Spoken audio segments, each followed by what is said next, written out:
गांव की वह सुबह कुछ अलग नहीं थी।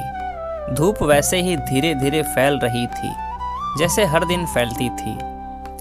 आंगन में पड़ी तुलसी की छाया दीवार पर हिल रही थी और मिट्टी की सौंधी गंध हवा में तैर रही थी। सरोज की आंखें नींद से खुली तो सबसे पहले उसने छत की ओर देखा, जैसे दिन की लंबाई का अंदाजा वहीं से लगाती हो। उठने में अब उसे थोड़ा समय लगने लगा था, लेकिन उसने इसे कमजोरी नहीं माना। माँ के लिए थकान कोई बीमारी नहीं होती, बस एक आदत होती है जिसे रोज साथ लेकर चलना पड़ता है। सरोज के घर में अब आवाजें कम थी। कभी यह घर बच्चों की हंसी, सवालों और दौड़ भाग से भरा रहता था। अब सिर्फ सुबह का चूल्हा, दोपहर की खामोशी और शाम की लंबी सांसें बची थी। उसका बेटा नीरज शहर में रहता था। पढ़ाई, नौकरी और जिंदगी सब वहीं था।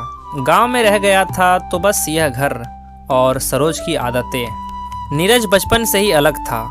मिट्टी में खेलने से ज़्यादा उसे किताबों में दिलचस्पी थी। जब दूसरे बच्चे खेतों में भागते, वह पेड़ के नीचे बैठकर पढ़ता। सरोज दूर से उसे देखती और मन ही मन मुस्कुरा देती। उसे लगता था कि उसका बेटा इस गांव से आगे का है। उसी दिन उसने तय कर लिया था कि चाहे कुछ भी हो जाए, वह नीरज को यहाँ बंधने नहीं देगी। सरोज की जिंदगी अचानक बहुत सीधी और बहुत भारी हो गई थी। खेत, घर, बेटा, तीन ही चीजें थीं जिनके सहारे वह चल रही थी। समाज ने सलाह दी, रिश्तेदारों ने बात की, लेकिन सरोज ने किसी की नहीं सुनी। उसने खुद को रोने की इजाज़त भी कम ही दी। उसे डर था कि अगर वह टूट गई तो नीरज का भविष्य भी टूट जाएगा। नीरज की पढ़ाई के लिए उसने जो कुछ कर सकती थी किया। खेत गिरवी रखे, गहने बेचे और कई बार खुद भूखी रह गई। वह कभी इसे बलिदान नहीं कहती थी। उसके लिए यह सब माँ होने का हिस्सा था, जैसे सांस लेना। जब नीरज शहर गया तो सरोज ने स्टेशन पर उसे गले लगाते हुए ज़्यादा कुछ नहीं कहा, बस इतना कहा कि जहाँ भी रहो खुद को छोटा मत समझना। शहर नीरज को तेजी से बदल रहा था। नई सोच, नई जिंदगी, नई प्राथमिकताएं। वह माँ को फ़ोन करता, लेकिन बातचीत छोटी होती गई। सरोज शिकायत नहीं करती। वह जानती थी कि बेटा आगे बढ़ रहा है। माँ के लिए बेटे की दूरी भी गर्व का कारण बन जाती है। गांव में सरोज की दिनचर्या अब और भी खामोश हो गई थी। सुबह उठकर वह आंगन बुहारती, फिर चूल्हा जलाती। खाना कम बनता, लेकिन आदत वही रहती। दोपहर में वह खेत तक जाती, लेकिन अब पहले जितनी देर काम नहीं कर पाती थी।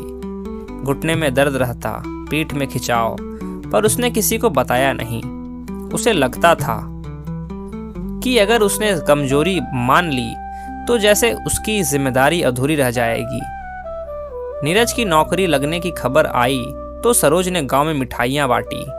सबने बधाई दी। उस दिन वह बहुत खुश थी, लेकिन रात को उसने पहली बार अपने पैरों को दबाते हुए आह भरी। उसे लगा कि शायद अब वह थोड़ा आराम कर सकती है, लेकिन माँ की आदतें इतनी जल्दी नहीं बदलती। उसने अगले दिन फिर वही काम किया। समय बीतता गया, नीरज के फ़ोन कम होते गए। सरोज हर बार कहती कि सब ठीक है। वह यह नहीं बताती थी कि अब उसे रात में नींद कम आती है, कि सीढ़ियाँ चढ़ते समय सांस फूलती है, और कि कभी कभी उसे अपने ही आंगन में बैठकर सुस्ताना पड़ता है। उसे डर था कि अगर उसने सच कहा तो नीरज परेशान हो जाएगा। एक दिन खेत में काम करते हुए सरोज अचानक बैठ गई। जमीन घूमने लगी थी। पास की औरतें दौड़ी, पानी पिलाया गया। सरोज उठी और हंस दी।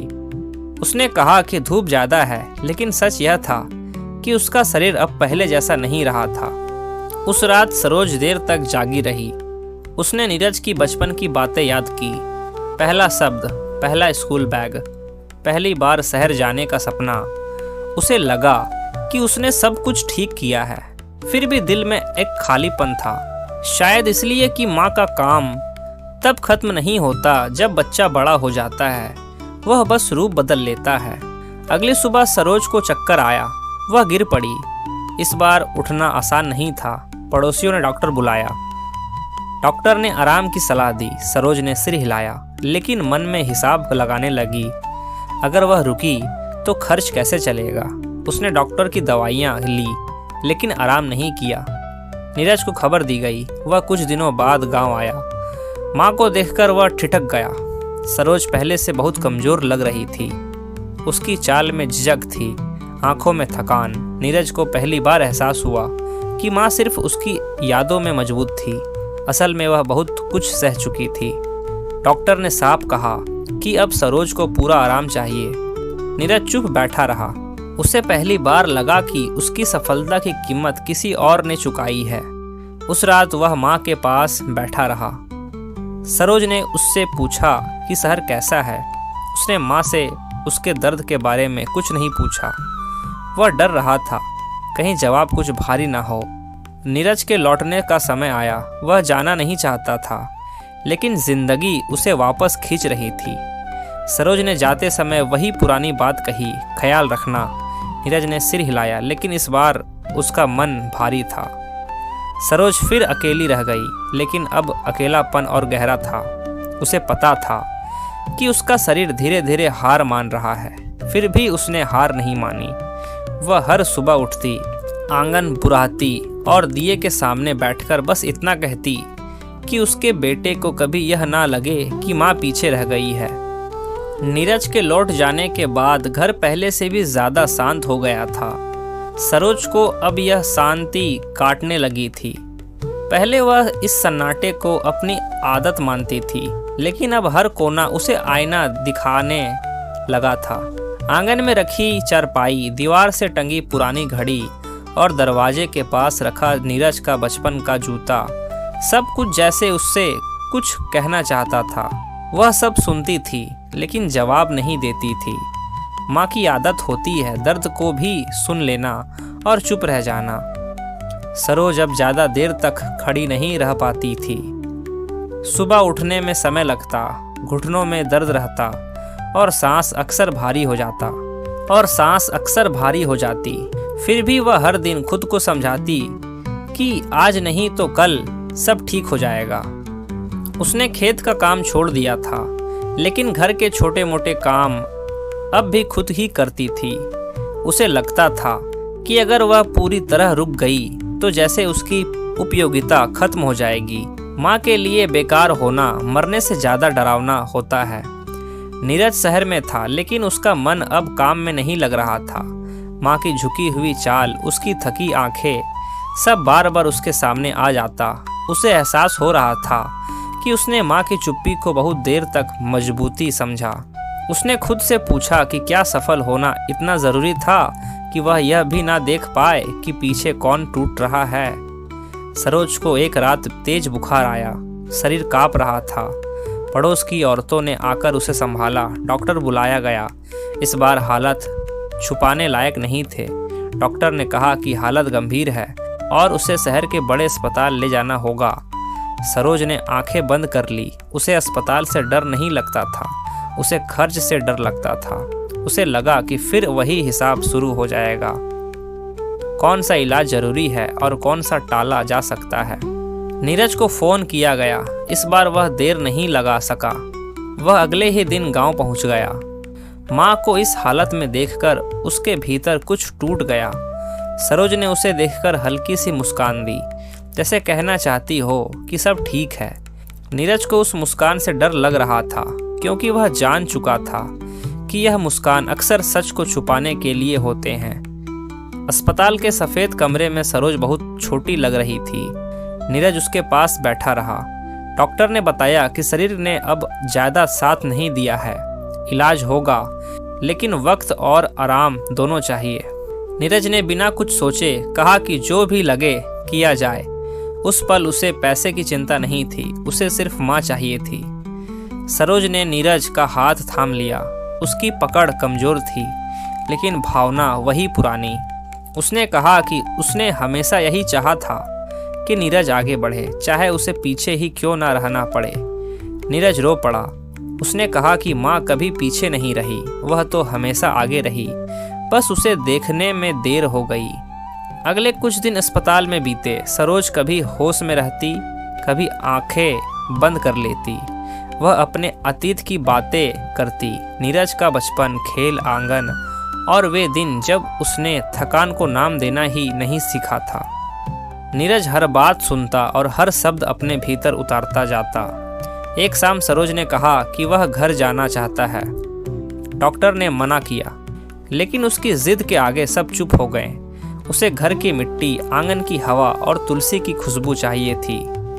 शायद उसे पता था कि कुछ विदाइयाँ वहीं ठीक लगती है जहाँ से जीवन शुरू हुआ हो। घर लौटने के बाद सरोज कुछ दिन शांत रही। वह आंगन में बैठती, दीवारों को देखती और कभी कभी आंखें बंद कर लेती। नीरज उसके पास ही रहता। अब वह कहीं नहीं जाना चाहता था। काम, शहर सब रुक गया था। उसके लिए अब सिर्फ माँ थी। एक रात सरोज ने नीरज से कहा कि उसे कोई शिकायत नहीं है। उसने जो भी किया खुशी से किया। उसने बस इतना चाहा कि नीरज कभी यह ना सोचे कि उसकी माँ ने कुछ खोया है। नीरज ने उसका हाथ थाम लिया। वह जान गया था कि माँ की सबसे बड़ी इच्छा यही होती है कि उसका त्याग भी बच्चे के कंधों पर बोझ ना बने। सुबह होने से पहले सरोज चुपचाप चली गई, बिना आवाज, बिना शिकायत, जैसे पूरी जिंदगी जिया करती थी। आंगन में वही सन्नाटा था, लेकिन अब उसमें माँ की अनुपस्थिति साफ थी। नीरज देर तक वहीं बैठा रहा। उसे लगा कि अब वह सच में अकेला हो गया है। दिन बीतते गए। नीरज ने शहर नहीं लौटने का फैसला किया। उसने गांव में ही बच्चों के लिए एक छोटा सा पुस्तकालय खोला। उसने उसका नाम रखा सरोज स्मृति कक्ष। वहां दीवार पर उसने एक वाक्य लिखवाया, यह उन माँओं के लिए है जो खुद पीछे रहकर बच्चों को आगे बढ़ाती है। अब जब नीरज सुबह आंगन बुहारता है तो उसे माँ की चाल सुनाई देती है। खेत की मिट्टी में उसे उसकी मेहनत दिखती है। वह समझ चुका है कि माँ कभी पीछे नहीं रहती। वह बस इतनी आगे होती है कि उसकी थकान दिखाई नहीं देती। सरोज चली गई, लेकिन उसका बलिदान अब नीरज की जिंदगी की दिशा बन चुका है। और यही शायद माँ की सबसे बड़ी जीत होती है।